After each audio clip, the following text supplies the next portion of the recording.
খাত্তাবের ওয়াজটা মনে হয়ে গেছে। সুবহানাল্লাহ।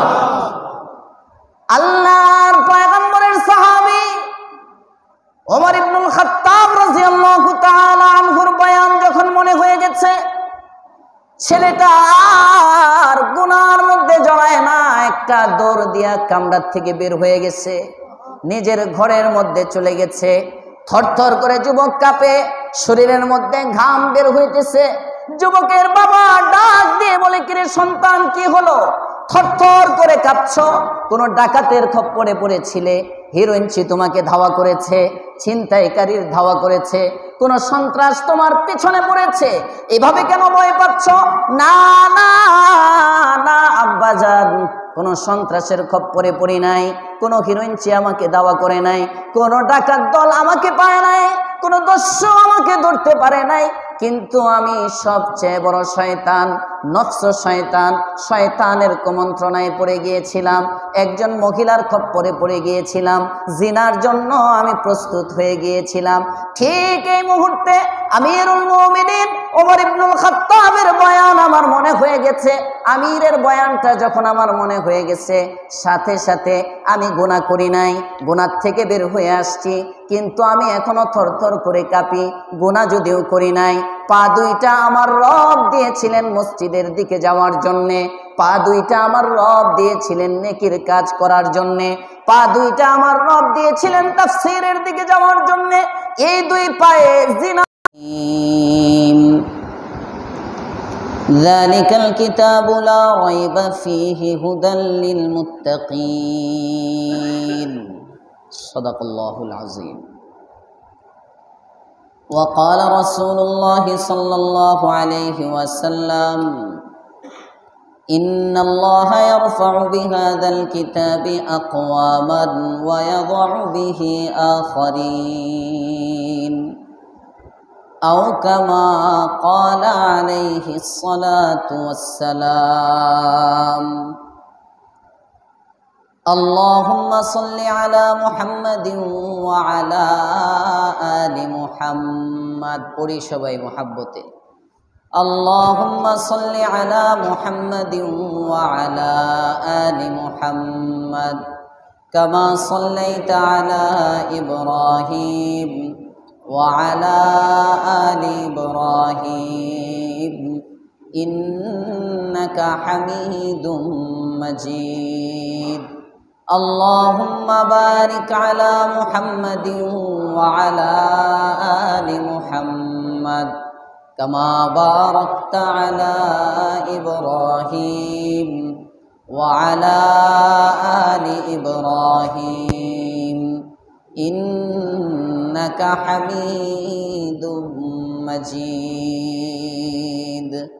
سبحانك لا علم لنا إلا ما علمتنا إنك أنت العليم الحكيم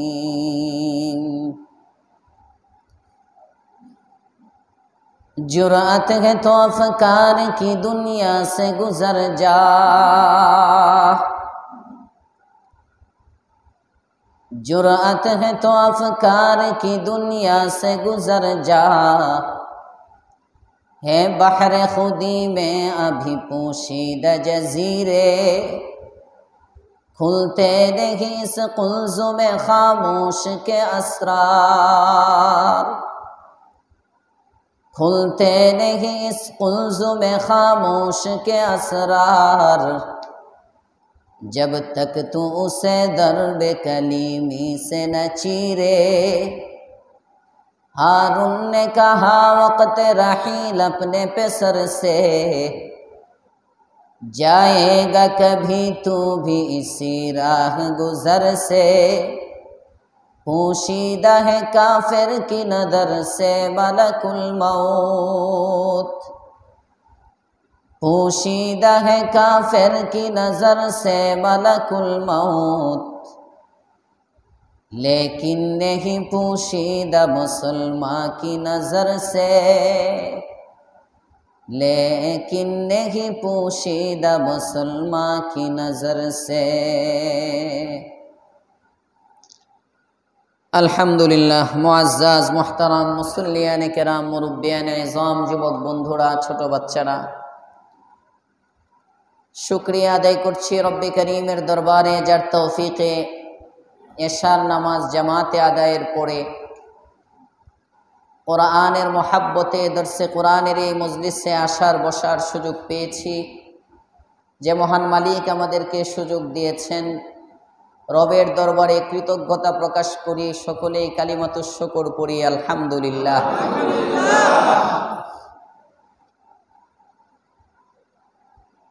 সরকার বাড়ি মসজিদের একটা স্মরণীয় দিন আজকে,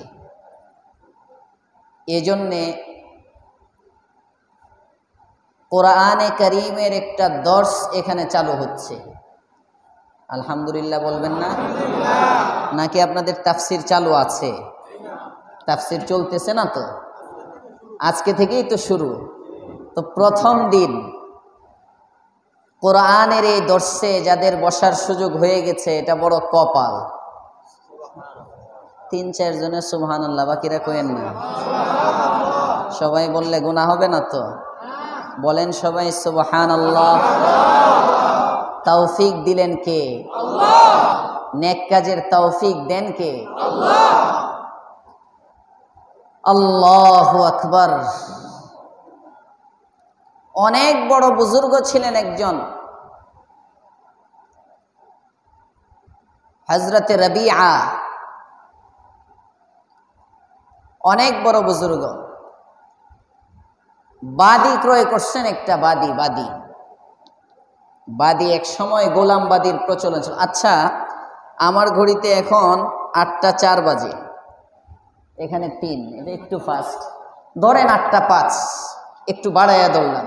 9টা 5-এর মধ্যে যদি শেষ করে দেয়, চলে যাবেন কে কে? হাত উঠান তো। 1 ঘন্টা থাকলে কষ্ট হবে না তো? আসেন সবাই পুরাপুরি ইনশাআল্লাহ।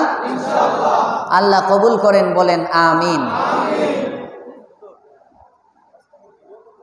না না, আমার ভিডিও হবে না, আমি অডিও করতে পারেন। এটা ভালো কথা জিজ্ঞেস করছে ভাই, মাশাআল্লাহ। আমি ভিডিওর বক্তা না, ভিডিওর আলোচক না। সারা দেশে যেখানেই যাই আমি ক্যামেরা বন্ধ করে দিই, কারণ আমাদের দিলের কথা দিলে নেওয়া চাই। কথা বলেন ঠিক না বেঠিক? কোরআন সুন্নাহর কথাগুলো দিলে নেওয়া চাই। বুখারী আলহামদুলিল্লাহ আপনাদের দোয়ায় আমি পড়াইতেছি 7 বছর ধরে। বুখারী আমিও পড়াই, অনেকেও পড়ান। পড়ানো এক জিনিস, পড়া এক জিনিস। জানার দ্বারা কেউ নাজাত পায় না, মানার দ্বারা নাজাত পায়। জানলে বড় হয় না, মানলে দামি হয়। কথা বলেন ঠিক না বেঠিক? ভিডিও এটা অ্যানালগ ক্যামেরায় হোক আর ডিজিটাল ক্যামেরায় হোক, এটা ছবি হোক আর ভিডিও হোক, এখনো এই যে অদ্যাবধি এই সময়ে যে 8টা 4 মিনিট 39 সেকেন্ড, এই সময় পর্যন্ত বিশ্বের অধিকাংশ মুফতিয়ানে কেরামের ফতোয়া এটা নাজায়েজ। 80% না, 99% আলেমের ফতোয়া এটা নাজায়েজ। 1% আলেম এটাকে জায়েজ বলে। যারা করতেছে ওই 1% আলেমের ফতোয়া নিয়ে আসলে মূল হইল ধান্দা। কারণ ভিডিও করলে দাওয়াত বেশি পাওয়া যায়, ভিডিও করলে ভাইরাল হয়ে যায়। কথা বলেন ঠিক না বেঠিক? আমার যখন ভাইরাল হওয়ার নেশা নাই, পেশা নাই, আপনাদেরও ভিডিওর কোনো টেনশন নেই। আমার কথাগুলো দিলের মধ্যে নিতে চেষ্টা করবেন। হুজুর অমুক আলেম করে, অমুক শাইখুল হাদিস করে। আমি একবার মাহফিলে গেলাম গত বছর সিরাজগঞ্জ। মাহফিলের মধ্যে আমি বললাম, বলার পরে আমাকে বলতেছে যে হুজুর শাইখুল হাদিস ইবনে শাইখুল হাদিস করে ভিডিও। আমি বলছি যে এটা গুনাহ, এটা গাদা ইবনে গাদার জন্য গুনাহ, শাইখুল হাদিস ইবনে শাইখুল হাদিসের জন্য গুনাহ। গুনাহ সবার জন্য গুনাহ। কথা বলেন ঠিক না বেঠিক? কোনো ব্যক্তি দলিল না। আমি খতিব, আমি আলেম, আজকে আপনাদের এখানে বয়ান করতে আসছি। আপনারা আমাকে সম্মানের আসনে বসাইছেন। আমি যদি একটা গুনাহ করি, এটা আমার জন্য জায়েজ হয়ে যাবে? গুনাহ সবার জন্য। যেটা আপনার জন্য নিষেধ, দেখবেন এই ভিডিও করার ফল, আপনারা যারা দাড়ি একটু সাদা সাদা আসছে, আমি তো বক্তার পুত, আমার আব্বা বয়ান করেন 44 বছর যাবত মাত্র। এই বছর আমার আব্বার বক্তৃতার বয়স এটা চলমান হলো 44 বছর রানিং। আমার বাবার বক্তৃতা আলহামদুলিল্লাহ আমার চেয়ে এখনো তাজা। আলহামদুলিল্লাহ বলে আল্লাহ হায়াতে বরকত দান করুক, বলেন আমিন। আব্বার আমার মধ্যে মিল নাই, মানে বডি গার্ডের দিক দিয়ে আব্বু আবার মোটা গার্ডার, আমার কাকার মতো মোটামুটি স্বাস্থ্য আছে, এত লম্বা না, কিন্তু আব্বুর স্বাস্থ্য ভালো। অনেকে কয় ফুলাটারে মনে হয় খাওয়ান না, আসলে খাওয়ায়, আমি খাই না, এটা ভিন্ন কথা। তো 44 বছর যাবৎ বয়ান করে, আমরা তো দেখি মাঠে ময়দানে চলি, বাপের ডায়েরির কোনাকানায় যে দাওয়াতগুলো পড়ে থাকে এটি দিয়ে আমার ডায়েরি ভরে যায়, অন্য দাওয়াত লাগে না। তো সারা দেশ এক ভাইরাস আর ক্যান্সারের রূপ, এখন শুধু ভাইরাল হওয়া। কথা বলেন ঠিক না ঠিক? এক সময় আমরা বয়ান শুনতাম, ওয়াজ মাহফিলের মধ্যে টিভির বিরুদ্ধে কথা হইতো। আসতে বলেন কেন? আপনারা যারা মোটামুটি 30-40 বছর বয়স হয়েছে, আপনাদের 10 বছর 15 বছর আগের বয়ানগুলো যদি মনে করেন, দেখবেন বক্তারা টিভির বিরুদ্ধে বয়ান করত, সিনেমার বিরুদ্ধে কথা বলতো। এখন বক্তারা মাহফিলে বৈশা খালি আওয়ামী লীগরে নামাইবো, বিএনপিরে উঠাইব। কথা বলেন ঠিক না ঠিক? এক দলরে নামানো আর এক দলরে উঠানো। অধিকাংশ বক্তার টপিক হইল রাজনৈতিক আলোচনা। এটা নিষেধ বলতেছি না, কিন্তু টিভির বিরুদ্ধে ওয়াজ নাই, কারণ হলো বক্তার নিজেই তো টিভি। আসতে বললেন যে বুঝছে ঠিক না বুঝছে ঠিক? আমার কথা একটু তিতা তিতা লাগবে, হক কথা, এটা হক, এটা তিতা। আল হাক্কু মুররুন, হক এটা তিতা। গ্রহণ করতে পারবেন তো ইনশাআল্লাহ? আল্লাহ তৌফিক দেন, বলেন আমিন। এজন্য কথাগুলো কোথায় নিব?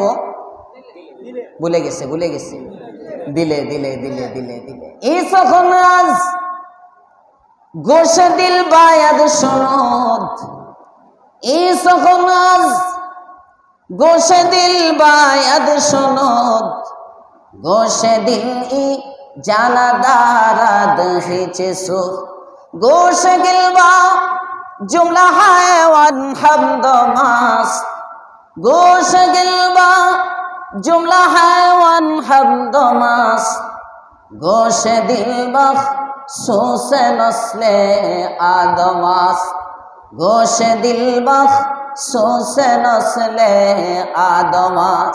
হযরত আরিফ রুমি রহমাতুল্লাহ আলাইহি অনেক বড় বুজুর্গ ছিলেন, জালালউদ্দিন রুমি। উনি ওয়াজ মাহফিলে কিভাবে কথা বলতে হবে, শুনতে হবে, তার আদব শিখাইছেন। জোরে কোন সুবহানাল্লাহ। আল্লাহর ওলি হযরত আরিফ রুমি রহমাতুল্লাহ আলাইহি লেখেন, দুনিয়ার মানুষ যেমনি ভাবে তোমার বাহ্যিক 2টা কান আছে, বিড়ালের দিকে তাকাও, বিড়ালেরও বাহ্যিক 2টা কান আছে। কুকুরের দিকে তাকাও, কুকুরেরও বাহ্যিক 2টা কান আছে। জংলার বাঘ বল্লুক বানরগুলোর দিকে তাকাও, তারও দেখবে বাহ্যিক 2টা কান আছে। কিন্তু আল্লাহ পাক রব্বুল আলামিন, তুমি সর্বশ্রেষ্ঠ সৃষ্টি হিসাবে মানুষকে আল্লাহ তাআলা স্পেশাল অন্তরের 2টা কান দিয়েছেন। বিড়ালের কান কয়টা? বাঘের কান কয়টা? প্রাণীর কান কয়টা? মানুষের কান কয়টা? হ্যাঁ, কেউ কয় 2টা, কেউ কয় 4টা। মানুষের কান কয়টা? 4টা। 2টা দেখা যায়, 2টা দেখা যায় না।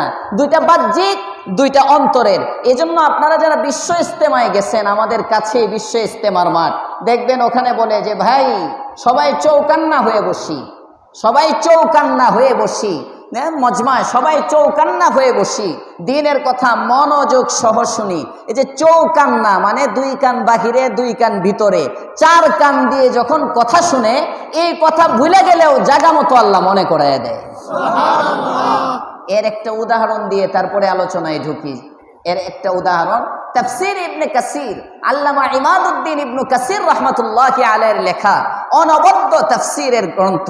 কোরআনে কারীমের যে সমস্ত তাফসীরের কিতাবগুলো আছে, তোর মধ্যে বড় মশহুর সুপ্রসিদ্ধ একটি তাফসীরের কিতাবের নাম হলো তাফসীর ইবনে কাসির। তাফসীর ইবনে কাসিরের মধ্যে আল্লামা ইমাদউদ্দিন ইবনে কাসির রাহমাতুল্লাহি আলাইহি একটা ওয়াকিয়া আনছেন। হযরতে ওমর ইবনুল খাত্তাব রাদিয়াল্লাহু তাআলা আনহুর জামানা। ওমর রাদিয়াল্লাহু তাআলা আনহু রাসূলের প্রিয় সাহাবী ছিলেন, জান্নাতি সাহাবী ছিলেন। সুবহানাল্লাহ। দুনিয়ায় থেকে জান্নাতের সুসংবাদ পাইছেন এমন একজন সাহাবী হযরত ওমর ইবনুল খাত্তাব। সুবহানাল্লাহ। রাসূল করিম সাল্লাল্লাহু আলাইহি ওয়াসাল্লামের শ্বশুর আব্বা ছিলেন। সুবহানাল্লাহ বলবেন না? শ্বশুর খলিফায়ে রাশেদ 4 জন, আবু বকর, ওমর, উসমান, আলী। এই 4 জনের মধ্যে 2 জন হলো রাসূলের মেয়ের জামাই, আর 2 জন হলো রাসূলের শ্বশুর। আবু বকর, ওমর 2 জন হলো শ্বশুর, আর উসমান, আলী এই 2 জন হলো মেয়ের জামাই, মানে নিজেরাই। সুবহানাল্লাহ। নিজেরাই। যেমন আমি এখানে আসছি বয়ান করতে, যে আমার কাকা বসে রয়েছে, চাচা বাইশটা, আমরা নিজেরাই।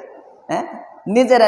এরকম রাসূল করিম সাল্লাল্লাহু আলাইহি ওয়াসাল্লাম, তার 4 সাহাবী নিজেরাই, ইসলামের শুরু নিজেরাই। আল্লাহর রাসূলের বড় প্রিয় সাহাবী ছিলেন হযরত ওমর ইবনুল খাত্তাব। ওনার জামানায় এক যুবক, তাফসীর ইবনে কাসীরের মধ্যে আসছে, ওমরের বয়ান শুনতেন প্রতিদিন একদম সামনের কাতারে বসে। একদিন ওমর বয়ান করতেছেন,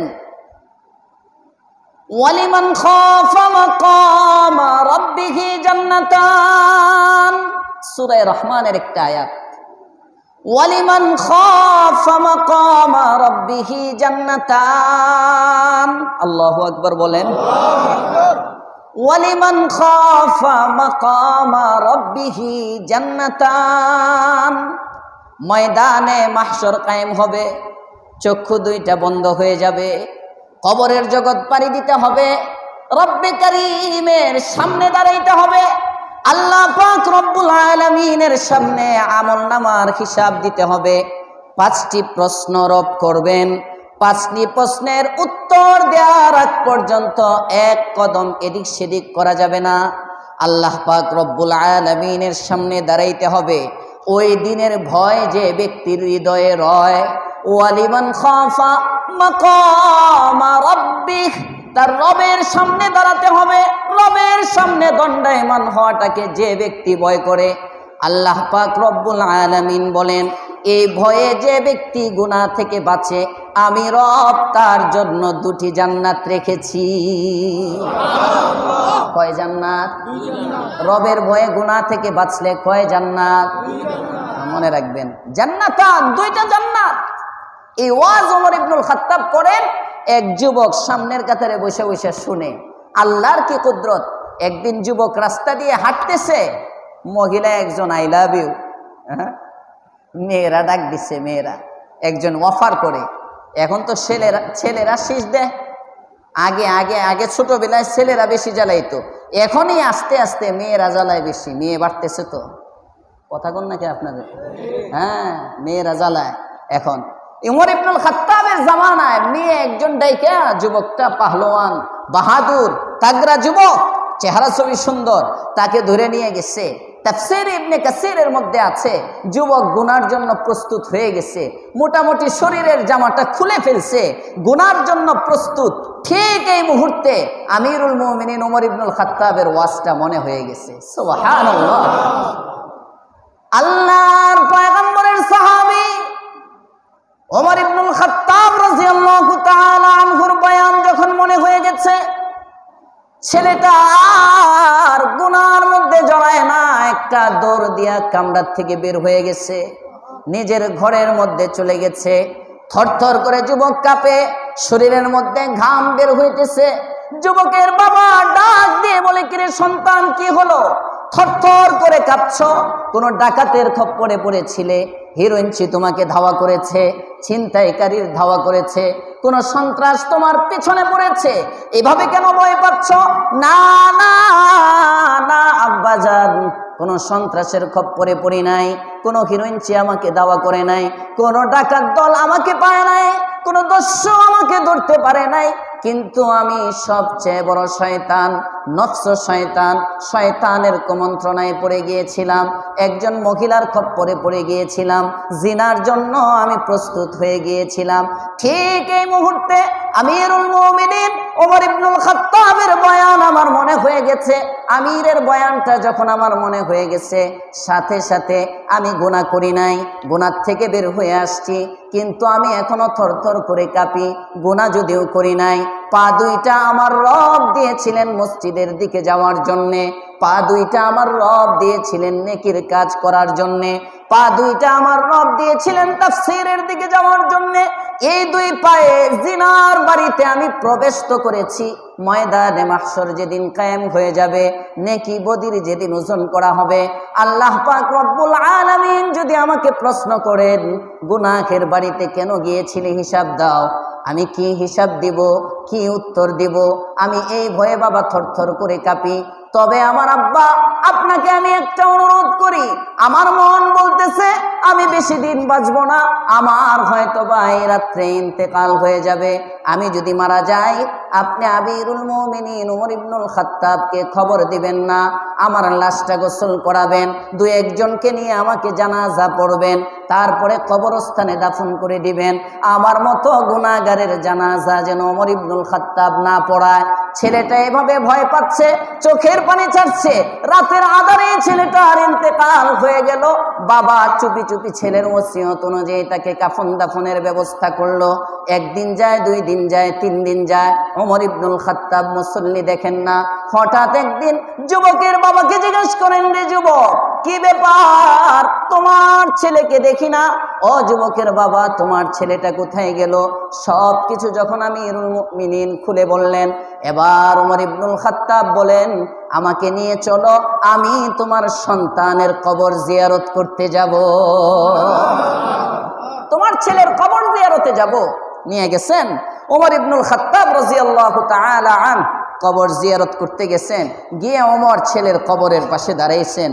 কবরের পাশে দাঁড়ায়া কবর জিয়ারত করছেন। জিয়ারত করে এবার জিজ্ঞেস করে, এই কবরের থাকা যুবক সন্তান, তোমাকে আমি একটা প্রশ্ন করি। কোরআনের মধ্যে সূরা রহমানে আল্লাহ তাআলা বলেছেন, যে ব্যক্তি আল্লাহর ভয়ে গুনাহ থেকে বাঁচে তার জন্য 2 জান্নাত। আমি তোমার কাছে জানতে চাই, আল্লাহ কি তোমাকে 2 জান্নাতের মালিক বানিয়েছেন? সুবহানাল্লাহ। কাকে জিজ্ঞেস করে? কবরস্থ ব্যক্তিকে জিজ্ঞেস করে। ওমর ইবনুল খাত্তাব জিজ্ঞেস করে, এই যুবক, আল্লাহ বলছেন গুনাহমুক্ত, আল্লাহর ভয়ে যে ব্যক্তি গুনাহ থেকে বাঁচে তার জন্য 2 জান্নাত। তুমি তো আল্লাহর ভয়ে গুনাহ থেকে বেঁচেছো, আমি জানতে চাই তোমাকে কি আল্লাহ 2টা জান্নাত দিছেন? সাথে সাথে কবর থেকে যুবক আওয়াজ দেয়, হ্যাঁ আমিরুল মুমিনিন, আমার আল্লাহ আমাকে 2 জান্নাতের মালিক বানিয়ে দিছেন। এই যে বয়ান কেমনে শুনে? ফেসবুকে, কথা কন না কেন? ইউটিউবে। বয়ান যদি ইউটিউবে থাকে আমল হয় না, বয়ান যদি ফেসবুকে থাকে আমল হয় না। আমি নিজে দেখেছি, মোটামুটি তো ঘুরি, আর 10 বছর ধরে এক মসজিদের খতিব, ওখানের নিসবতে বিভিন্ন জায়গায় ওয়াজ মাহফিলে যাইতে হয়।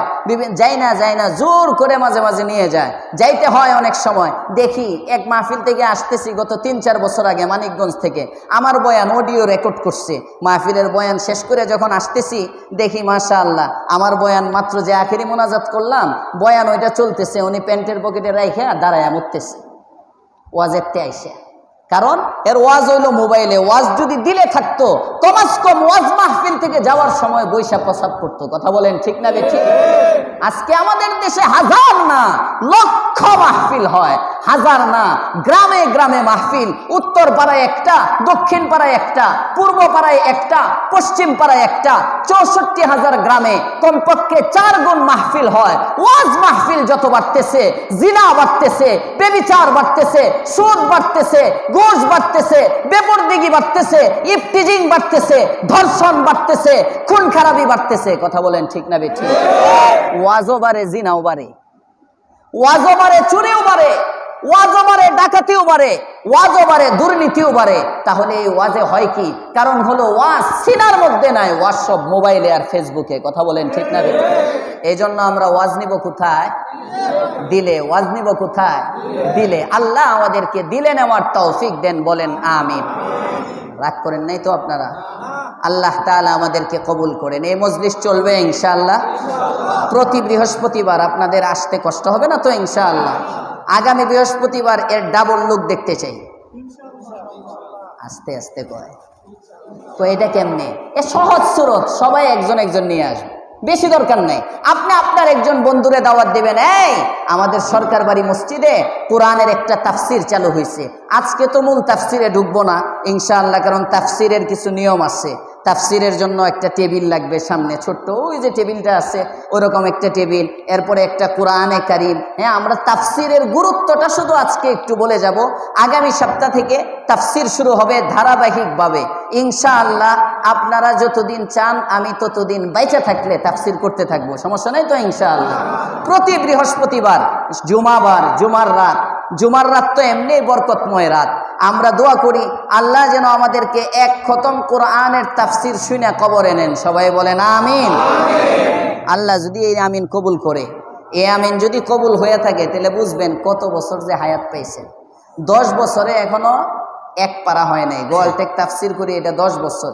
আমি দেখতেছি আমার অনেক মুসল্লিরা আসছে, হ্যাঁ, অনেক বাচ্চারা আসছে, বয়স্করাও আমি দেখতেছি প্রায় মনে হয় 20-25 জনই না পাওয়া যাইব। গোয়ালটেকের কারারে দেখি, গোয়ালটেক থেকে কারা মাশাআল্লাহ অনেক মানুষ আছে। আর এত মানুষ গোয়ালটেকের, হাত নামান মাশাআল্লাহ অনেক মানুষ। গত সপ্তাহ বলে দিছিলাম যে সরকার বাড়ি তাফসির চালু হবে, দাওয়াত পৌঁছেছি, এত দূর থেকে আসছে। সেই 8 নম্বর রেল লাইনের সাথে জয়নাল মার্কেটের পাশে, ওখান থেকে যদি এতগুলো মানুষ আসতে পারে, আপনারা আশপাশে একজন আরেকজনকে দাওয়াত দিয়ে নিয়ে আসতে পারবেন না ইনশাআল্লাহ? আল্লাহ কবুল করুক, বলেন আমিন। তাফসিরুল কোরআনের সবচেয়ে বড় ফজিলত কি? কোরআনের দর্স যেখানে হয় আল্লাহ তাআলার রহমত ডাইরেক্ট নাজিল হয়। আসমানের নিচে জমিনের উপরে সবচেয়ে দামি মজলিস হলো কোরআনে কারীমের মজলিস, সবচেয়ে দামি মজলিস। কারণ কি? এখানে কথা হয় সরাসরি আল্লাহ তাআলার কালামের। সুবহানাল্লাহ। আমরা যে বসছি তাফসিরুল কোরআনিল কারীম মানে আল্লাহ পাক রব্বুল আলামিনের যে কিতাব আছে, আল্লাহ তাআলার যে কিতাব, 4টা বড় বড় কিতাব আল্লাহ তাআলা দিয়েছেন, 4টা বড় কিতাব, 100-র মতো সহিফা, ছোট ছোট কিতাব আল্লাহ তাআলা দিয়েছেন। আসমানি যত কিতাব আল্লাহ তাআলা পাঠাইছেন সবগুলো হলো কিতাবুল্লাহ, আল্লাহর কিতাব। একমাত্র কোরআনে কারীম হলো কিতাবুল্লাহ প্লাস কালামুল্লাহ। তাওরাত আল্লাহ তাআলার কিতাব, কিতাব লিখে দিছেন, লেখা একটা গ্রন্থকে কিতাব বলা হয়। আল্লাহ তাআলার বিধান পাঠাইছেন। মনে করেন চিঠি, সহজে বোঝার জন্য আমি আপনার কাছে একটা চিঠি আমি পাঠাইলাম, আমি একটা চিঠি আপনার বরাবর লেখলাম, একটা চিঠি। আর একটা হলো আমি চিঠিটা লেখলাম এবং নিজে আপনাকে পড়া শুনাইলাম। সহজে বোঝাবার জন্য বলতেছি। তাওরাত আসমানি কিতাব, মুসা আলাইহিস সালামকে আল্লাহ তাআলা দিয়েছেন। জাবুর আসমানি কিতাব, দাউদ আলাইহিস সালামকে আল্লাহ তাআলা দিয়েছেন। ইনজিল আসমানি কিতাব, ঈসা আলাইহিস সালামকে আল্লাহ তাআলা দিয়েছেন। এগুলো শুধু কিতাব, কোনোটাই আল্লাহ পড়েন নাই। কিন্তু কোরআনে কারীম এমন একটা কিতাব আল্লাহ তাআলা আমাদের নবীকে দিয়েছেন। এটা শুধু কিতাব না, আল্লাহ এটা আগাগোড়া পুরাটা নিজে পড়ছেন। কোরআনের ফজিলতের জন্য তো এটাই যথেষ্ট, এটা আমার রবের কালাম। সুবহানাল্লাহ। প্রধানমন্ত্রী, এখন তো প্রধানমন্ত্রী নাই, প্রধান উপদেষ্টা যদি কাউকে ডাইরেক্ট ফোন করে, একটা হলো প্রধান উপদেষ্টার চিঠি পাঠায় দাওয়াত দিল, আর একটা হলো প্রধান উপদেষ্টা আপনার কাছে ডাইরেক্ট ফোন করে দাওয়াত দিল। কোনটার দাম বেশি? কথা, কথা। কালামুল মুলুকি মুলুকুল কালাম, বাদশার কথা, কথার বাদশা। আল্লাহ তাআলার কালাম সমস্ত কথার উপরে, যেরকম সুবহানাল্লাহ। মজলিসটা অনেক দামি। এজন্যই তো আল্লাহর পয়গম্বর বলেন, এই মজলিসের মধ্যে যে ব্যক্তি বসে এই ব্যক্তির জীবনের গুনাহগুলো আল্লাহ মাফ করে দেয়। সহিহ মুসলিমের মধ্যে হাদিস আসছে, নবী আমার ফরমান, মা মিন বাইতিন মিন বুয়ুতিল্লাহি তাআলা, আল্লাহ তাআলার যে ঘরের মধ্যে, মা মিন বাইতিন মিন বুয়ুতিল্লাহি তাআলা, আল্লাহ তাআলার ঘরগুলোর মধ্য থেকে যে ঘরেই ইয়াকরাউনাল কিতাব, কোরআনে কারীম পড়া হয়, ওয়া ইয়াতাদারাসুনা, এবং এর দর্স হয় তথা চর্চা হয়, এর ব্যাখ্যা বিশ্লেষণ হয়, এই মজলিসটার কেমন দাম? ওই ঘরটার চতুর্দিকে ইল্লা হাফাতহুমুল মালাইকা, ফেরেশতা ওই মজলিসটার চতুর্দিকে বেষ্টন করে নেয়। তার মানে আমরা ফেরেশতার বেষ্টনীতে আছি। সুবহানাল্লাহ। আরো আসতে কোন? পুলিশের বেষ্টনীর দাম বেশি না ফেরেশতার বেষ্টনীর দাম বেশি? পুলিশ সেনাবাহিনী বর্ডার গার্ড যদি হেফাজত করে, সাইডে দিয়ে হেফাজত করে, উড়াল দিয়ে পালাইতে হয়। কথা বলেন ঠিক না বেঠিক? আস্তে আস্তে কয়, জোরে কোন ঠিক না বেঠিক? আমি রাজনীতি করি না, রাজনীতি বুঝিও না। আওয়ামী লীগের যদি কোনোটা দেখেন আওয়ামী লীগের দিকে যাইতেছে, বিএনপি যারা করেন, খুশি হওয়ার কোনো দরকার নাই, একটু পরে আপনার কান্দেও আসবে। আর যদি দেখেন বিএনপির দিকে যাইতেছে, খুশি হওয়ার কিছু নাই। যে যে দল করেন, স্বয়ং আমারে দিয়ে যখন শুরু করছি, শুরুই হয়েছে মৌলবীদেরকে দিয়ে। কথা বলেন ঠিক না বেঠিক? প্রথম মাসলাই তো মৌলবীর গাড়ে পড়ছে। তাহলে বোঝা গেল কোরআনের তাফসীর যখন করা হবে, কিছু কথা আপনার গাড়ে পড়বে, কিছু কথা আমার গাড়ে পড়বে, কিছু কথা মেয়েদের গাড়ে যাবে, কিছু কথা রাষ্ট্র যারা পরিচালনা করে তাদের গাড়ে যাবে, কিছু কথা সমাজের মান্যগণ্য সবাই। আসলে কোরআনে কারীম একটা প্রেসক্রিপশন, সমস্যা যার থাকবে তার গাড়েই পড়বে। কথা বলেন ঠিক না বেঠিক? এজন্য রাগ করবেন না তো। হ্যাঁ, যদি গাড়িটারে পড়তে থাকে পরে এই হুজুর বলা না। আল্লাহ তাআলা আমাদেরকে ইখলাসের সাথে শোনার তৌফিক দেন, বলেন আমিন। আরেকটা কিচ্ছা শোনাই। মুতালায়ে কোরআন কে উসুল মাবাদি কিতাবের নাম। গত শতাব্দীর মশহুর প্রসিদ্ধ আলেম সৈয়দ আবুল হাসান আলী নদভী রহমতুল্লাহি আলাইহির লেখা কিতাব। ওই কিতাবে আসছে কোরআন যে মেডিসিন, কোরআন যে আয়না, কোরআন যে প্রেসক্রিপশন। হযরত আহনাব বিন কায়েস, বুখারীর মধ্যে ওনার হাদিস আছে। আহনাব বিন কায়েস বুখারীর রাবি, অনেক আমলওয়ালা মানুষ ছিলেন। আহনাব বিন কায়েস রাদিয়াল্লাহু তাআলা আনহু সিগারে সাহাবার অন্তর্ভুক্ত ছিলেন। আর কেউ কেউ বলেন যে না, তাবিঈ ছিলেন আহনাব বিন কায়েস। আল্লাহু আকবার! এত বড় আমলওয়ালা, একদিন উনি কোরআনে কারীমের তেলাওয়াত করতেছেন। তেলাওয়াত করতে করতে পড়েন, লাকাদ আনজালনা ইলাইকুম কিতাবান ফীহি যিকরুকুম।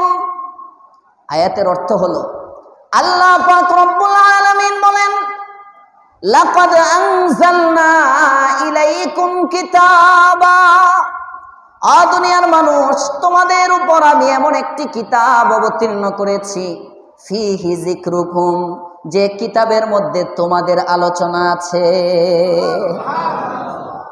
আহনাব বিন কায়েস যখন এই আয়াত পড়লেন, উনি বলেন, আমার আল্লাহ মিথ্যা বলতে পারেন না, আল্লাহ তাআলা অবশ্যই সত্য বলেন।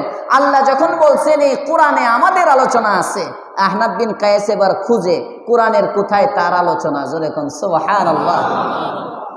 খুঁজতেছে, খুঁজতে খুঁজতে এক পৃষ্ঠা উল্টায়, ওখানে আছে, মা সালাকাকুম ফি সাকার ক্বালু লাম নাকু মিনাল মুসাল্লিন ওয়া লাম নাকু নুতঈমুল মিসকিন ওয়া কুন্না নাখুযু মা'আল খাইযিন ওয়া কুন্না নুকাযযিবু বিয়াউমিদ্দিন হাত্তা আতানাল ইয়াকিন ফামা তানফাউহুম শাফাআতুশ শাফিঈন ফামা লাহুম আনিত তাযকিরাতি মু'রিজিন। লম্বা আলোচনা।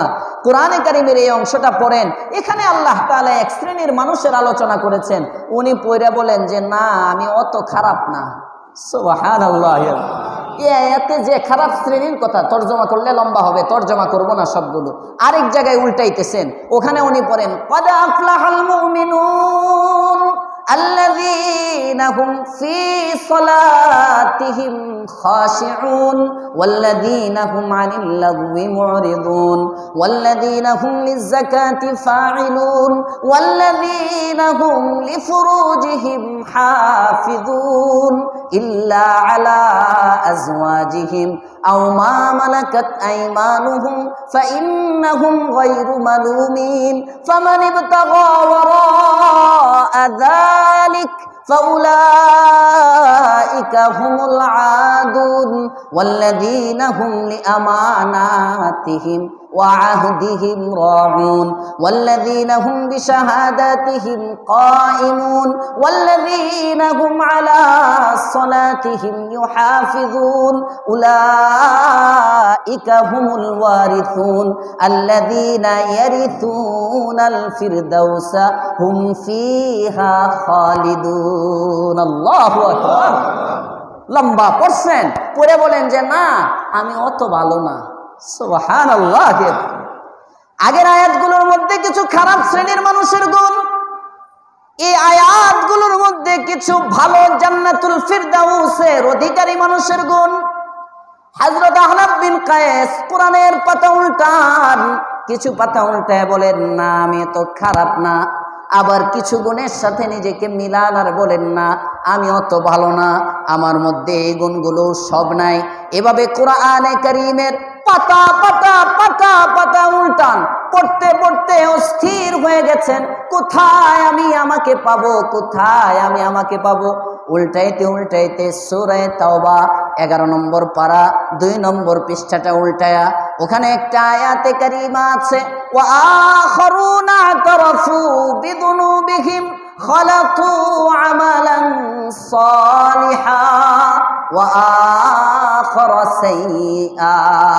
ও হাবিব আপনি জানায়া দেন আমার বান্দাদের মধ্যে এমন কিছু বান্দা আছে যারা গুনাহ করে ফেলে শয়তানের ধোঁকায়, কিন্তু পরক্ষণেই তাদের গুনাহগুলোর কথা মনে হয়ে যায়, গুনাহগুলো রবের কাছে স্বীকার করে, এরপরে আবার কিছু ভালো কাজ করে রবের কাছে তওবা করে, তাদের আমলনামার মধ্যে কিছু গুনাহ পাওয়া যায়, গুনার জন্য আবার তওবাও পাওয়া যায়, সাথে সাথে কিছু নেক কাজও পাওয়া যায়। এই মানুষগুলো তওবা করতে দেরি, আমি আল্লাহ তাদের তওবা কবুল করতে দেরি করি না। হযরত আহনাফ বিন কায়েস যখন এই আয়াতে কারিমা পড়েন একটা চিৎকার দিয়ে বলেন এই আয়াতের মধ্যে আমি আমাকে খুঁজে পেয়েছি। কোরআনের মধ্যে আমিও আছি, কোরআনের মধ্যে আপনিও আছেন, কোরআনের মধ্যে যে সরকার পালাইছে ওই সরকারও আছে, কোরআনের মধ্যে সামনে যে সরকার আসবে এটাও আছে। জোরে কোন সুবহানাল্লাহ। সব আছে, তালাশ করতে হবে আমাদেরকে। এজন্য আজকে আমাদের সামাজিক অশান্তি, রাষ্ট্রীয় অশান্তি, ব্যক্তি জীবনে অশান্তি, পারিবারিক জীবনে অশান্তি, যেদিকে তাকায় শুধু অস্থিরতা আর অশান্তি, যেদিকেই তাকান হাহাকার হাহাকার, সব কিছুর মূলে গিয়ে হলো আমরা কোরআন থেকে দূরে, আমরা কোরআন থেকে দূরে। আমাদের ব্যক্তি জীবনে কোরআন নাই, আমাদের পারিবারিক জীবনে কোরআন নাই, আমাদের সমাজের মধ্যে কোরআন নাই, আমাদের রাষ্ট্রের মধ্যে কোরআন নাই। কথা বলেন ঠিক না বেঠিক? মুরব্বী বাবা যারা বলতে পারবেন ভালো, আমার তো বয়স এটা 31 গিয়ে 32 মাত্র পড়ছে। কই আল্লাহ, মনে করছিলাম 10 বছর ধরে খতিব, না জানি কত বয়স, না আমি 21 বছরে খতিব হইছি। তো এটা 32 আমার বয়স রানিং, 32 বছর চলতেছে।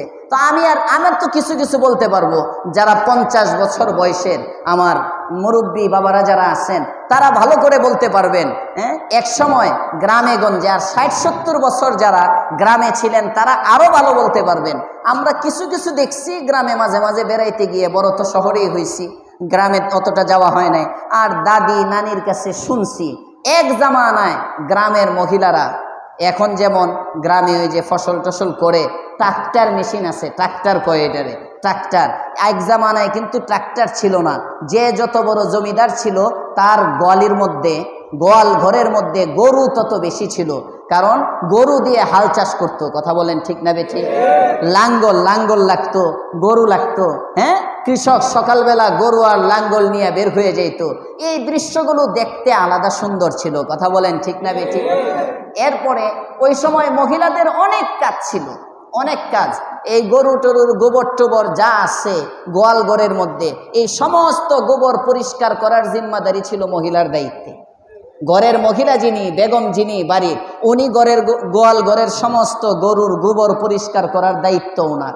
এরপরে ওই ধান ভাঙানোর জন্য আলাদা, এখন যেমন ডিজিটাল মেশিন, ক্ষেতের মধ্যে যায় এই কাটতেছে, আরেক দিক দিয়ে ধান হয়ে বের হয়ে এসে পড়তেছে, একদম মারানো টারানো সহজ।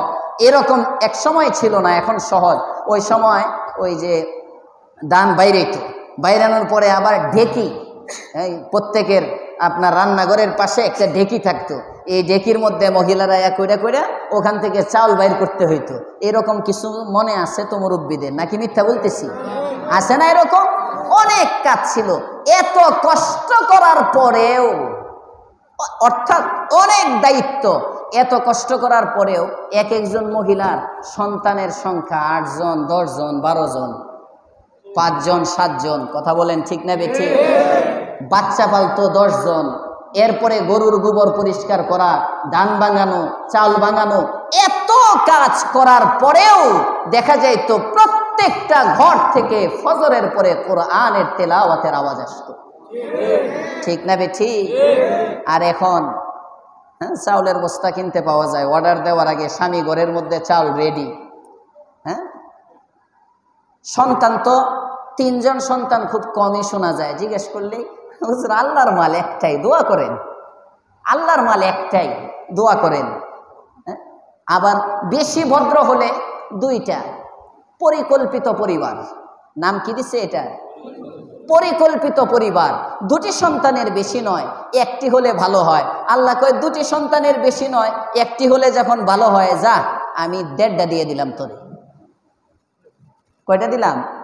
তুই যখন 2টা নিতে চাস কম কম, আমি আরো অর্ধেকটা কমাই দিলাম। 1.5টা মানে একটা সুস্থ আর একটা প্রতিবন্ধী।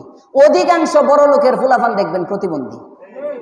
আসতে বললেন যে ঢাকা শহরের শুধু বড় লোক না, অধিকাংশ যারাই জন্ম নিয়ন্ত্রণ করতে চায় দেখবেন একটা ভালো একটা প্রতিবন্ধী। ওই প্রতিবন্ধীটার এমন জ্বালা 10টা পালতে এত জ্বালা না। আসতে বলেন কেন? আমার কাছে উত্তরার কমপক্ষে 5 থেকে 10টা কারগুজারি আছে, আমি ঠিকানা দিতে পারবো। কি পেরেশান! হ্যাঁ, আল্লাহ কয় আমি দিতে চাইছিলাম নিলি না, ঠিক আছে, তোর যখন একটা দরকার একটাই দিলাম। এটারে পায়খানা করাইতে হয় বাপ মা 2 জনে, এটারে সূচু করাইতে হয়, বয়স হয়ে গেছে 13 বছর, মা ছাড়া সূচু করতে পারে না, উঠতে পারে না, বসতে পারে না। আল্লাহ তাআলা বলেন আমি যা দেই এটার মধ্যেই শান্তি। কথা বলেন ঠিক না বেঠিক? এরপরেও মহিলারা ফজরের নামাজের সময় ঘুম, মনে হয় সরকার বাড়িতে সব ঘরের মধ্যে লাইট জ্বলে। হ্যাঁ, তো ঠিকও বললেন না বেঠিকও বললেন না? ফজরের সময় ঘুম। কথা বলেন ঠিক না বেঠিক? ফজরের নামাজের পরে কোরআনের তেলাওয়াত নাই, অথচ সব সহজ। নাস্তা বানাইতে হয় না, রুটিও বানানো পাওয়া যায়। শুধু ওইটাকে কি বলে, ওভেন। ওভেন না, ওই যে গরম করে যে, হ্যাঁ, ওইটা দিলে গরম হইলেই হয়। মানে এত সহজ, সব কিছু আসতেছে, তারপরেও কোরআন তেলাওয়াত করার সময় পায় না। যদি বলা হয় আরে কোরআন তেলাওয়াত, এমনও মুসলমানের বাচ্চার ঘর আছে যে ঘরের মধ্যে কোরআনের কপি পাওয়া যায় না, কোরআনে নাই। টিভি আছে 42 ইঞ্চি, কোরআনের কপি নাই। কথা বলেন ঠিক না বেঠিক? ও মুসলমান, শান্তি তালাশ করো, কোথা থেকে আসবে শান্তি? তো কোরআনের ছোঁয়া। শান্তির যেটা, শান্তির পায়রা, যেখানে শান্তির ফ্যাক্টরি, ওইটা তো ঘর থেকে বের করে দিছ। যে কারণে স্বামী স্ত্রীর মধ্যে মিল নাই, বাপ ছেলের মধ্যে মিল নাই, ভাই ভাইয়ের মধ্যে মিল নাই, একজন আরেকজনের ছায়া দেখতে পারে না, প্রতিবেশীর বিপদের মধ্যে আগায় আসে না। কথা বলেন ঠিক না বেঠিক? এক সময় নানার বাড়ি বেড়াইতে গেছিলাম ছোটবেলায়। হঠাৎ করে এক ঘরের থেকে আওয়াজ আসছে, দেখি নানা দৌড়াইয়া যাইতেছে, মামারা বের হইতেছে, আশপাশে সবাই দৌড়ান। কই কি, ওই দিক থেকে একটা আওয়াজ আসছে।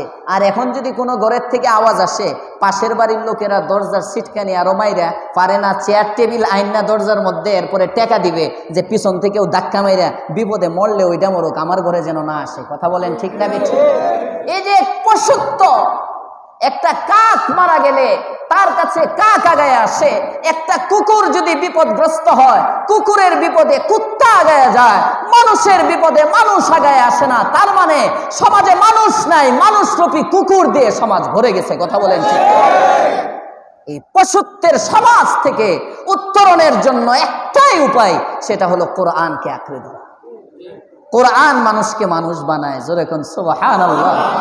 কোরআনের ছোঁয়া যে সমাজের মধ্যে লাগে, কোরআনের ছোঁয়া লাগার দ্বারা ওমর ইবনুল খাত্তাবের মতো কাট্টা কাফেরটা মানুষ হয়ে গেছে। আসতে বলেন সুবহানাল্লাহ। যে ওমর এত পাষণ্ড ছিল, এত খারাপ ছিল, যে ওমর রসুলকে মারতে যায়। প্রসিদ্ধ ঘটনা আপনারা জানেন, রসুলকে হত্যা করতে যায় ওমর, রসুলকে হত্যা করতে যায়। পথিমধ্যে দেখা এক সাহাবীর সাথে আবু নুআইম। জিজ্ঞেস করেন কই যাও? কই যাচ্ছি আজকে মুহাম্মদ রে হুতে এলাম। নাউজুবিল্লাহ বলবেন না? আল্লাহর পয়গম্বরের সাহাবী ডাক দিয়ে বলেন কোথায় যাও? মুহাম্মদের মাথা আলাদা করবো দেহ থেকে। মুহাম্মদ কালিমার দাওয়াত দেয়, আজকে দাওয়াতের স্বাদ মিটাবো। কয় মুহাম্মদকে পরে দেখো, তোমার ঘরের মধ্যে তো ইসলাম ঢুকে গেছে, তোমার বোন কালিমা পড়ে মুসলমান হয়ে গেছে, ভগ্নিপতি কালিমা পড়ে মুসলমান হয়ে গেছে, আগে তোমার বোনকে গিয়ে ফিরাও, তারপরে মুহাম্মদের ঘরে যাও। ওমর রাগে অগ্নিশর্মা হয়ে গেল, রাগান্বিত অবস্থায় এবার বোনের ঘরের মধ্যে চলে গেল। বোনের ঘরের মধ্যে যখন ঢুকলো, বাহিরে দাঁড়ানো খাব্বাব রাদিয়াল্লাহু তাআলা আনহু হযরত ওমর ইবনুল খাত্তাবের বোনকে এবং ভগ্নিপতিকে কোরআন শিখাইতেছিল। ওমর যখন দরজার বাহিরে দাঁড়ানো, কোরআনের একটু তেলাওয়াতের আওয়াজ ওমরের কলবের মধ্যে পড়ে গেছে। মেডিসিন হালকা এক ডোজ কোরআনের ভিতরে ঢুকছে। উনি গিয়ে নক করছেন, ভিতরতে জিজ্ঞেস করে কে? খোল দরজা।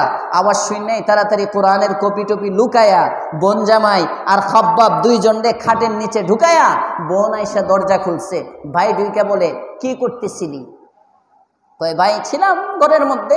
কয় না, আমি আওয়াজ পাইলাম তুই নাকি মুসলমান হয়ে গেছিস। হাও বলে না, নাও বলে না, না বললে মিথ্যা বলা হবে, হা বললে জান চলে যাবে। হাও বলে না, নাও বলে না। ওমর ইবনুল খাত্তাব এবার বোনকে মারধর শুরু করে। একটু পরে দেখা যায় আঘাতে, ওমরের চপেটাঘাতের কারণে নাক দিয়ে রক্ত পড়তেছে। ওমরের বোন রক্তাক্ত হয়ে গেছে। এবার খাটের নিচ থেকে খাব্বাব বের হয়ে আসে, ভগ্নিপতি পাশের রুম থেকে বের হয়ে আসে। সবাইকে ওমর ইবনুল খাত্তাব মারধর করে। হযরত ওমর ইবনুল খাত্তাবের মার খেয়ে এবার বোন বলে, ভাই এক মায়ের পেটের সন্তান আমরা, তোমাকে যে মা গর্ভে ধারণ করেছেন আমাকেও সেই মাই গর্ভে ধারণ করেছেন। তোমার জন্ম যে বাবার ঔরসে হয়েছে, আমার জন্ম ওই বাবার ঔরসে হয়েছে। তুমি যেমন বলেছ কোরআন গ্রহণ করবে না, আমিও জানায় দিলাম জান যাবে কিন্তু কোরআন ছাড়বো না। डरते नहीं दुनिया में मुसलमान किसी से, डरते नहीं दुनिया में मुसलमान किसी से, जब मिल गई है दौलत ईमान नबी से, बाजू तेरी तौहीद की कुव्वत से कवी है, बाजू तेरी तौहीद की कुव्वत से कवी है, इस्लाम तेरा देश भी तू मुस्तफवी है। मुसलमानेर बच्चा कोनो बातिल देखे भय करे ना। कथा बोलेन ठीक ना बेठी? हजरत उमर इब्नुल खात्ताबेर বোন যখন বলে জান যাবে ঈমান দিব না, এবার উমর একটু নরম। সুবহানাল্লাহ বলবেন না?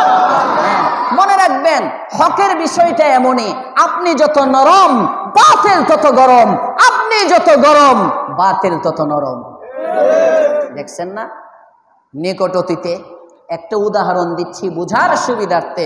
নিকট অতীতে কত আন্দোলন হয়েছে। বিএনপি আন্দোলন করছে, জামাত আন্দোলন করছে, হেফাজত আন্দোলন করছে, খেলাফত আন্দোলন করছে, বিডিআর বিদ্রোহ, কত আন্দোলন হলো বিগত 16 বছর পর্যন্ত। এক একবার পুলিশের সাউন্ড গ্রেন্ডের আওয়াজ শুনে দৌড়। কথা বলেন না কেন? মানে ওদিক দিয়ে এদিক দিয়ে যত নরম, জালেম তত গরম। আর ছাত্ররা যখন আন্দোলন করলো, মরতেছে নরে না। স্বরাষ্ট্রমন্ত্রীর ভাইরাল হইছে, দেখছেন না? মরে কিন্তু নরে না, মরে কিন্তু নরে না, জায়গাটা জায়গায় মরে পড়ে থাকে। এর আন্দোলনের স্পিড যত, আস্তে আস্তে তারা তত নরম। নরম হইতে হইতে এদিকে যত বাড়ে, এক সময় পালাইতে বাধ্য হয়েছে। কথা বলেন ঠিক না বেঠিক? শিক্ষা কিয়ামত পর্যন্ত মনে রাখতে হবে। যত বাতিল আসবে, বাতিলের প্রথম রূপ হয় অনেক শক্তিশালী, কিন্তু পরের রূপটা হয় একেবারে লেজ গুটায় পালায়। কথা বলেন ঠিক না বেঠিক? ওমর ইবনুল খাত্তাব রাদিয়াল্লাহু তাআলা আনহুর জামানা, ওমর রাদিয়াল্লাহু তাআলা আন, এতক্ষণ ওমর খুব গরম, বোন নরম। এবার বোন যখন গরম, ওমর নরম। সুবহানাল্লাহ।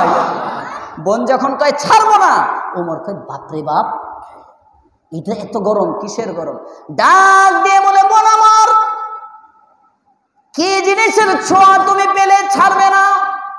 কয় হ্যাঁ ভাই, মুহাম্মদের কালিমা পড়েছি, এক আল্লাহ তাআলাকে আল্লাহ বলে সাক্ষ্য দিয়েছি, মুহাম্মদকে রাসূল হিসাবে সাক্ষ্য দিয়েছি, বলতে কোনো সমস্যা নাই। খাব্বাবের কাছে কোরআন শিখতেছিলাম, কোরআনের বাণী, কোরআনের আওয়াজ তুমি এসে হয়তো দরজার পাশে পেয়েছো।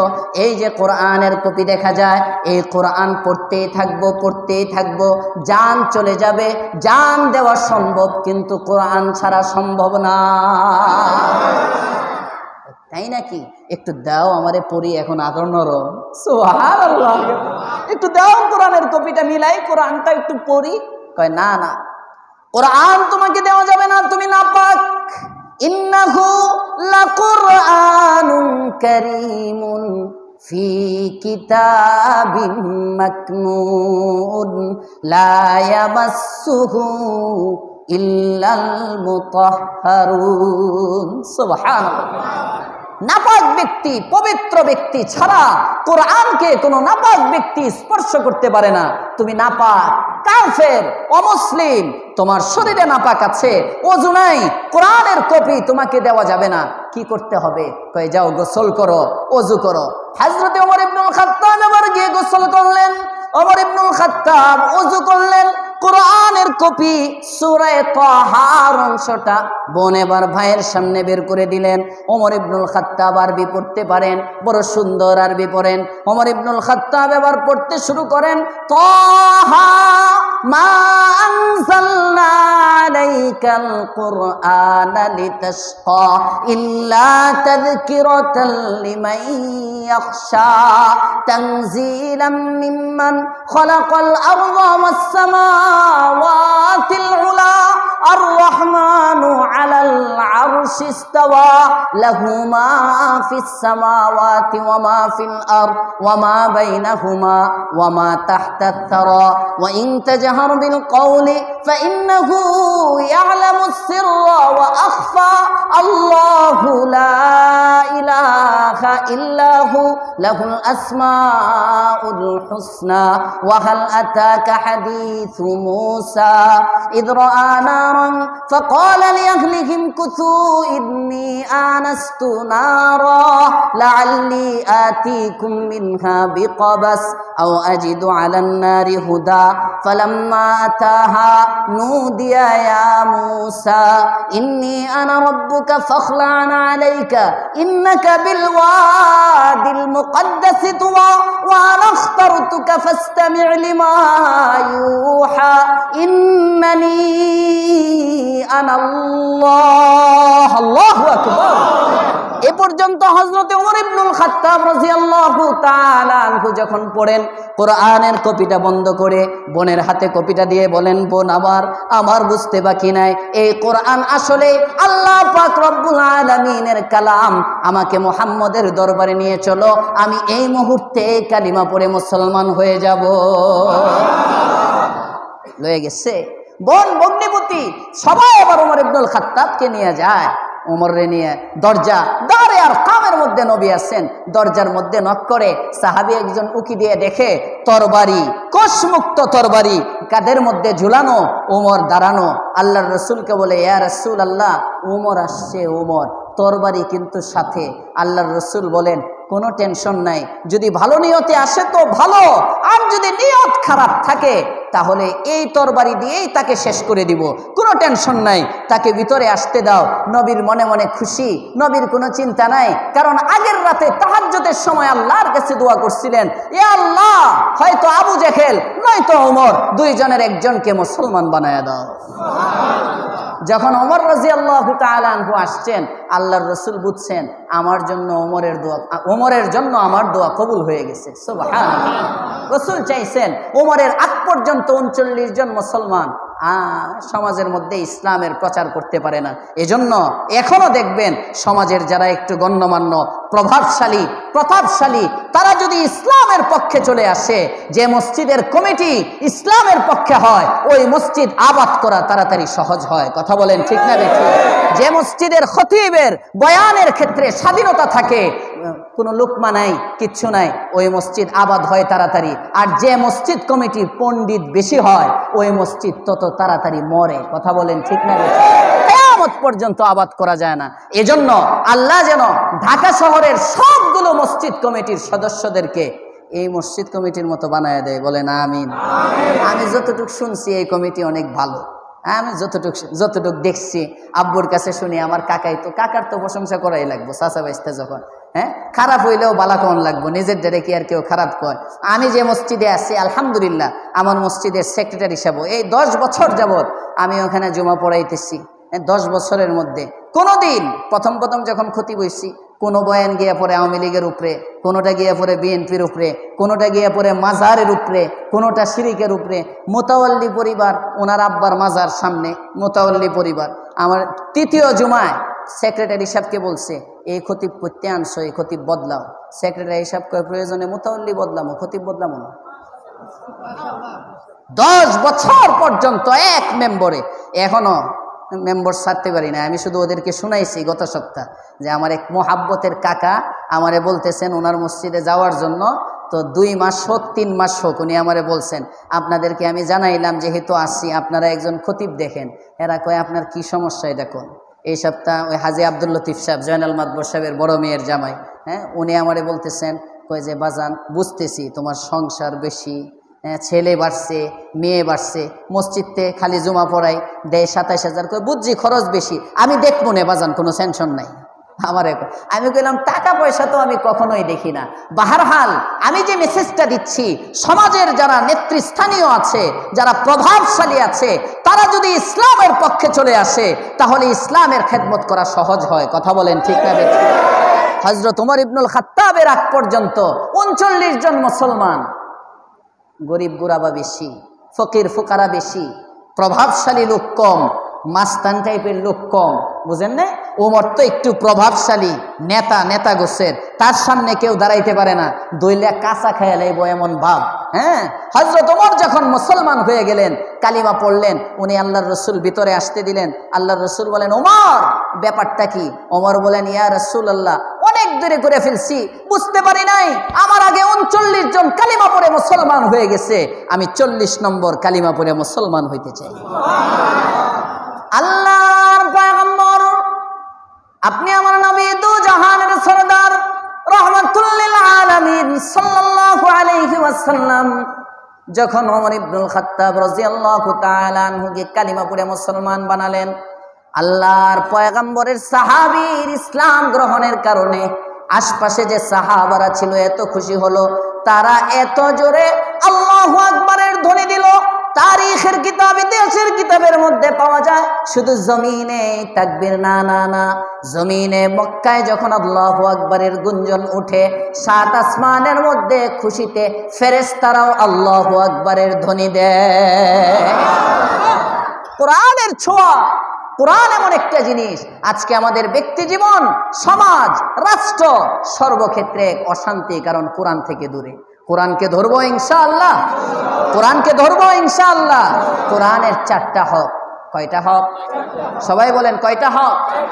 1 নম্বর হক কোরআনের প্রতি সম্মান। 1 নম্বর হক কোরআনের প্রতি সম্মান। কোরআনের প্রতি সম্মানের অর্থ হলো, আমরা হাত উঠাই তো কার কার ঘরে কোরআন নাই, কোনো শরম নাই। কোরআনের কপি নাই এমন কোন মুসলমান যদি থেকে থাকেন যার বাসায় কোরআন নাই, হাত উঠান। 1 জন, ওনার ঘরে কোরআন নাই। 2 জন, 3 জন, শরমের কিছু নাই। 4 জন, 5 জন, অনেকের ঘরে কোরআন নাই, না থাকতে পারে, সমস্যা নাই।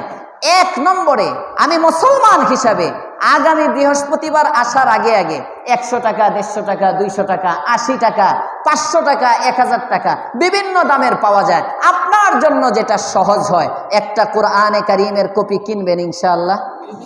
আগামী বৃহস্পতিবারে কোরআন ছাড়া আমরা কেউ থাকবো না, হাতে আনতে হবে না, সবার ঘরে যেন একটা কোরআনের কপি ঢুকে যায়, পারবো ইনশাআল্লাহ। এই কোরআনের কপিটার দেখবেন একটা বরকত। হুজুর পড়তে পারি না, কি না কি করবো, দেখবেন পড়া দরকার নাই, পড়বেন পরে, আগে কিনেন। কোরআনের সম্মান, এটা আমার ধর্মীয় গ্রন্থ, আমি মুসলমান, আমার মুসলমান হিসাবে আমার ঘরে যদি একটা কোরআন না থাকে আমি বড় কপাল পুরা। ঠিক না বে ঠিক? মুসলমান হিসাবে সবাই একটা কোরআন কিনবো ইনশাআল্লাহ। যাদের কোরআন আছে, কাদের কোরআনের গিলাফ নাই, হাত উঠান তো দেখি। কোরআনে কারীমের গিলাফ, আচ্ছা কোরআনে কারীমের গিলাফ আছে কয়জনের? হাত উঠান, আছে কয়জনের? মাশাআল্লাহ, মাশাআল্লাহ, আছে। অনেক মানুষের নাই। দেখবেন এলাকায় জরিপ করলে অধিকাংশ মানুষের ঘরের কোরআনের মধ্যে গিলাফ নাই, খালি কোরআন শরীফ কিনে থুয়ে দিচ্ছে। ঢাকা শহরের অধিকাংশ মসজিদে ওই যে কোরআন শরীফ ওয়াকফ করে দিয়ে যায়, মসজিদের কোরআন শরীফগুলোর মধ্যে দেখবেন গিলাফ নাই। কোরআন, আপনার টিভিটার এত সুন্দর গিলাফ, টিভির যদি গিলাফ লাগে কোরআনের গিলাফ লাগে না? আমি কোরআনের সম্মান বোঝাচ্ছি। টিভির যদি গিলাফ লাগে কোরআনের সম্মান, কোরআনের গিলাফ লাগে না? রিমোটের যদি কাভার লাগে, কোরআনের কাভার লাগে না? এজন্য যারা কোরআন আছে ঘরে গিয়ে চেক দিবেন কোরআনের গিলাফ নাই কার কার। এখন অনেক সুন্দর সুন্দর গিলাফ কিনতে পাওয়া যায়, কাপড়ের পাওয়া যায়, চামড়ার পাওয়া যায়, হ্যাঁ, তারপরে রেক্সিনের পাওয়া যায়, সুন্দর সুন্দর কোরআনের কাভার পাওয়া যায়। কোরআনের একটা কাভার কিনবেন ইনশাআল্লাহ। এটা কোরআনের সম্মান। মুসলমান হিসাবে আপনার কাছে কোরআন এই সম্মান পাও না, কাল কিয়ামতের মাঠে যদি এই সম্মান আপনি আদায় না করেন আল্লাহর কাছে জবাব দিতে হবে। আমার কাজ জানানো, আপনার কাজ মানা। আপনার কাজ মানা, আমার কাজ জানায় দেওয়া। মানানো আমার দায়িত্ব না, মানলে মানবেন না নাই। আল্লাহ বলবে এই বলছিলি, তুই তো জানতি, বলছিলি। আমি বলবো হ্যাঁ আল্লাহ বলছিলাম। আল্লাহ বলবো তুই যা যা তাড়াতাড়ি যা। সুবহানাল্লাহ। আপনারা জিজ্ঞেস করবো কিরে শুনছিলি? কয় শুনছিলাম। মানছিলি? কয় না। আল্লাহ কয় খারো খারো। এজন্য আল্লাহ আমাদেরকে মানার নিয়তে শোনার তৌফিক দেন, বলেন আমিন। কোরআনের হক কয়টা? সবাই বলেন কয়টা? 1 নম্বর সম্মান, আজমত। 1 নম্বর কোরআন আমার কাছে সম্মান পাওনা। কোরআনটা রাখবেন ঘরের মধ্যে একটা তাকের উপরে, এমন তাকে রাখবেন যেখানে একেবারে জুল টুল পড়তে পড়তে, ময়লা পড়তে পড়তে একেবারে কোরআনের উপরে 1.5 কেজি বালু। এটা কোরআনের সম্মান। দেখবেন অনেকের ঘরে যাদের কোরআন শরীফ আছে, আজকে গিয়ে কোরআনের কপিটা টান দিয়েন, ওই যে গত রমজানে অনেকে কোরআন শরীফ পড়ে রাখছিল আর বাকি 8 মাসের মধ্যে এখনো ধরা হয় নাই। হ্যাঁ, বালু আর বালু। আগামী রমজান আসলে সমস্ত বালু টালু সরাইয়া আবার স্টার্ট দেবে। এমন মুসলমান আছে না নাই? অথচ টিভির কাভার প্রতি সপ্তাহ ধোয়া লাগে। টিভির কাভার প্রতি সপ্তাহে সপ্তাহে ধোয়, কোরআনের গিলাফ ধোয় না। এটা কোরআনের আজমত না, কোরআনের সম্মান। কোরআনকে ভালো জায়গায় রাখা। যেখানে কোরআন রাখবেন এখানে একটা তাওয়াল বিছানো, একটা তাওয়াল, একটা সুন্দর তাওয়াল বিছানো, তাওয়ালের উপরে গিলাফ সহ এই কোরআনটা রাখা। সুবহানাল্লাহ বলবেন না? টিভির জন্য দেখবেন সেগুন কাঠ দিয়া, টিভির জন্য সেগুন কাঠ দিয়া টেবিল বানায়। বাচ্চারা আমার দিকে তাকায় থাকো, আমার দিকে ওইদিকে না, আমার দিকে তাকায় থাকো।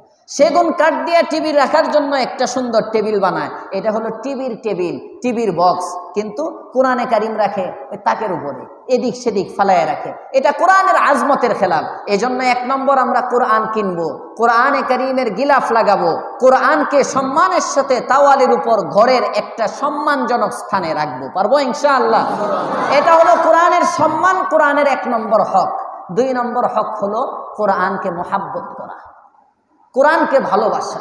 কোরআনের ভালোবাসা এটার অনেক প্রমাণ, কোরআনের ভালোবাসার অনেক। একটা হলো কোরআনের ভালোবাসার অর্থ হলো আপনি যাকে ভালোবাসেন তার সাথে দৈনিক 1 বার হইলেও সাক্ষাৎ করেন। ঠিক না বে ঠিক? প্রেম বৈধ হোক আর অবৈধ হোক, বৈধ প্রেম স্ত্রী, যাদের স্ত্রী আছে 1 বার সাক্ষাৎ হয়, প্রবাসে থাকে দেখা করতে পারে না, কমাস কম 1 বার হইলেও কথা বলে। কথা বলেন ঠিক না বে ঠিক? আওয়াজটা শুনে কথা বলে। আর কোরআনে কারিমের মোহাব্বত, এত মোহাব্বত মাসকে মাস যায় ধরেন না, এটা মোহাব্বত না। মোহাব্বত হলো প্রতিদিন 1 বার কোরআন দেখবেন। বলবেন যে হুজুর পড়তে পারি না, দেখবো কি, দেখে কি করব?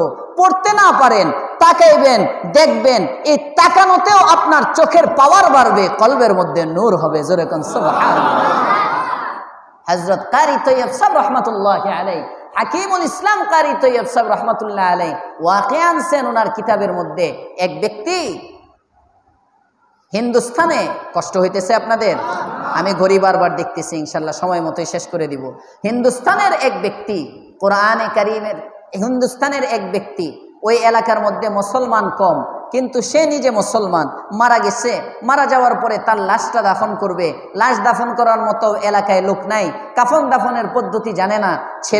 মা ছেলেকে বলছে তোমার বাবার লাশটা নিয়ে রাস্তায় দাঁড়ায় থাকো, এদিক দিয়ে যদি কোনো তবলিগের জামাত যায় বা কোনো হুজুর বেশি কাউকে দেখো, তাকে ডাক দিয়ে বলবা আমার বাবা মারা গেছে, উনি মুসলমান ছিলেন, আশপাশে সবাই হিন্দু, আপনারা যদি কেউ একটু কাফন দাফনের ব্যবস্থা করতেন। ছেলে দাঁড়ায় আছে, এই কিছু লোক ওদিক দিয়ে যাচ্ছে, এক ব্যক্তিকে ডাক দিয়ে বলে আমার বাবা তো মারা গেছে, আপনাদেরকে দেখতে মনে হচ্ছে মুসলমান, একটু কাফন দাফনের ব্যবস্থা করেন। কাফন দাফনের ব্যবস্থা করলো, কবরের মধ্যে লাশটা রাখলো।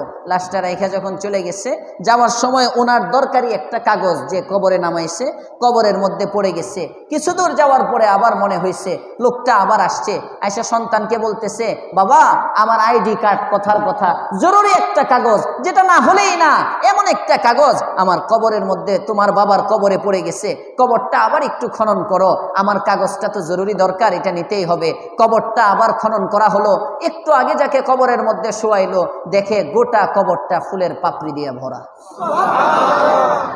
এই ফুলের পাপড়িগুলোর উপরে ওই ব্যক্তির কাগজটা ওখান থেকে তাড়াতাড়ি উনি নিলেন, নিয়ে এবার ছেলেকে জিজ্ঞেস করেন, তোমার আব্বা কি আমল করত, রাখতে দেরি, কবরের মধ্যে ফুল হইতে দেরি হয় না?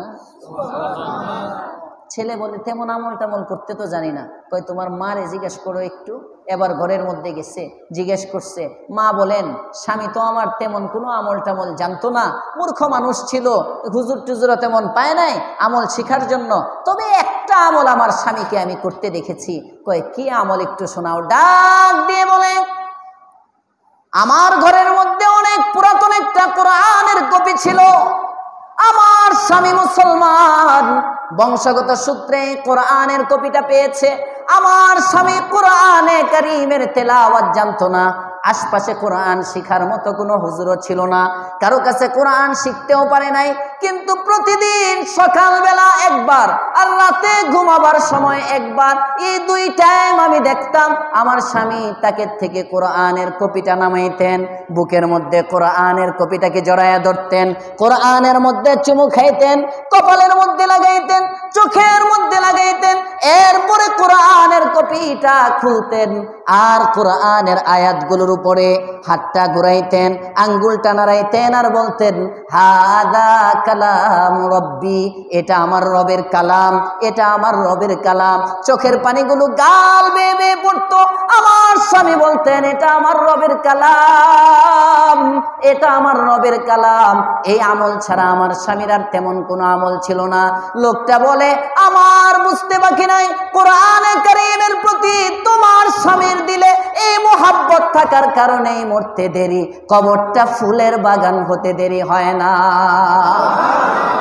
কোরআনের হক কয়টা? 1 নম্বর সম্মান, 1 নম্বর সবাই বলেন 1 নম্বর, 2 নম্বর মোহাব্বত করবো, কোরআনকে ভালোবাসবো ইনশাআল্লাহ। বাকি 2টা ইনশাআল্লাহ আগামী সপ্তাহ। যে কথাগুলো হলো আল্লাহ আমাকেও আপনাদেরকে আমল করার তৌফিক দেন, আমিন। ওয়া আখিরু দাওয়ানা আনিল হামদুলিল্লাহি রাব্বিল আলামিন। নিয়ে আসবো।